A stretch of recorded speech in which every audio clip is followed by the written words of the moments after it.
Assalamualaikum warahmatullahi wabarakatuh. Perkenalkan, saya Muhammad Fadilah, peserta Latsar CPNS tahun 2021 pada BPSDMD Provinsi Kalimantan Selatan. Kali ini saya mendapatkan tugas dari Widya Iswara saya, yaitu Bapak Balon Gemuruh. Adapun tugas yang diberikan adalah membuat video presentasi mengenai alur pelayanan publik di instansi. Berhubung saya bekerja pada Badan Pengelola Keuangan dan Aset Daerah di bidang anggaran, maka pelayanan publik yang akan saya presentasikan sesuai dengan tupoksi kami, yaitu alur penyiapan dokumen pelaksanaan anggaran atau DPA SKPD dan alur penyiapan rencana anggaran kas SKPD, di mana kedua alur pelayanan publik yang akan saya presentasikan ini merupakan sub-sub bagian dari tahapan penyusunan APBD. Berikut penjelasannya. Baiklah, pertama-tama yang saya akan jelaskan adalah bagaimana alur pelayanan publik dalam penyiapan dokumen pelaksana anggaran DPA SKPD dan pengisian rencana anggaran kas SKPD sesuai dengan Permendagri nomor 77 tahun 2020. Pertama-tama, setelah penetapan Perda APBD, maka tahapan yang dilakukan untuk penyusunan anggaran DPA SKPD adalah: pertama, PPKD memberitahukan kepada SKPD untuk menyusun rancangan DPA SKPD. Surat pemberitahuan disampaikan kepada Kepala SKPD paling lambat 3 hari setelah peraturan Kepala Daerah tentang penjabaran APBD ditetapkan. Kemudian hal-hal yang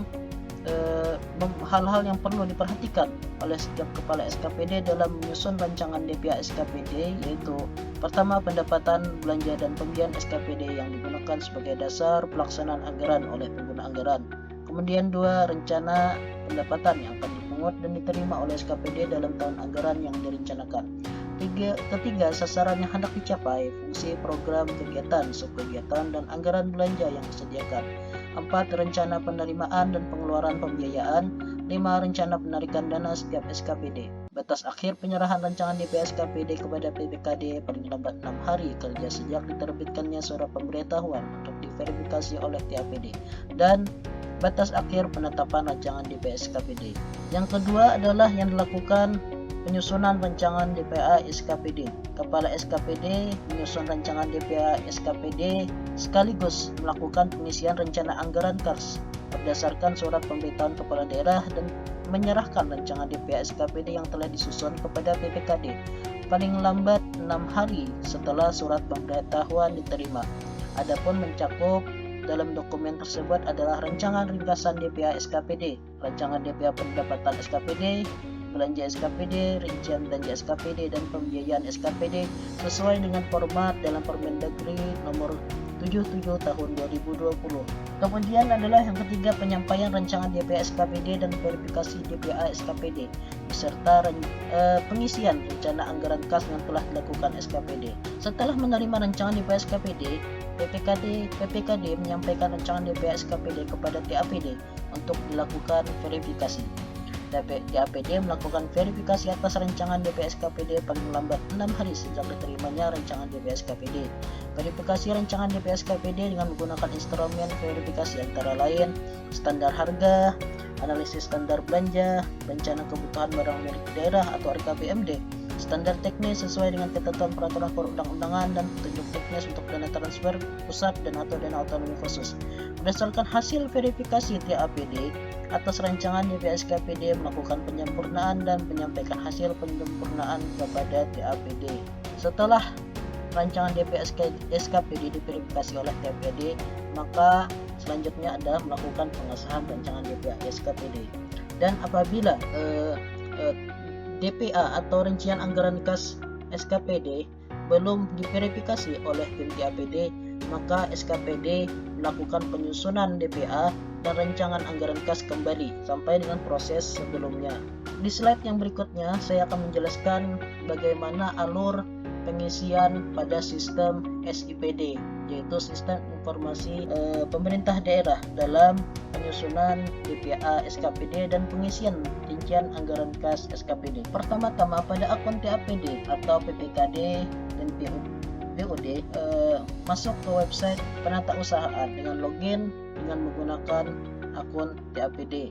Kemudian TAPD membuat jadwal tahapan APBD untuk penganggaran di dalam SIPD penata usahaan. Kemudian adalah secara otomatis SIPD perencanaan mentransfer datanya ke SIPD penata usahaan, sehingga muncullah rancangan DPA SKPD di dalam SIPD penata usahaan. Apabila akun kepala SKPD belum dibuat, maka dibuat terlebih dahulu. Setelah dibuat, maka SKPD login sebagai akunnya masing-masing.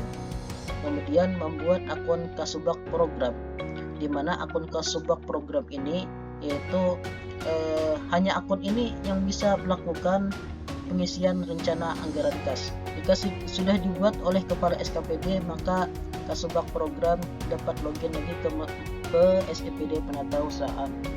Kemudian melakukan pengisian rencana anggaran kas SKPD dari pendapatan, belanja, dan pembiayaan SKPD.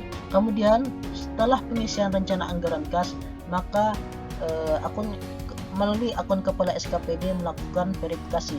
Apabila verifikasi diterima, maka kepala SKPD melakukan validasi, dan apabila tidak menyetujui, maka kembali lagi untuk mengisi rencana anggaran kas melalui Kasubag program. Setelah disetujui kepala SKPD, maka secara otomatis TAPD dapat melakukan verifikasi. Apabila verifikasi diterima, maka TAPD dapat melakukan validasi, dan apabila tidak menyetujui hasil verifikasi, maka kembali lagi ke akun Kasubag program masing-masing SKPD untuk pengisian rincian anggaran kas atau DPA SKPD kembali. Setelah verifikasi kepala SKPD selesai dan akun TAPD selesai, maka SKPD dapat melakukan pengesahan rancangan DPA yang dimana hasil keluaran dari SIPD penata usahaan ini dapat ditandatangani oleh tim TAPD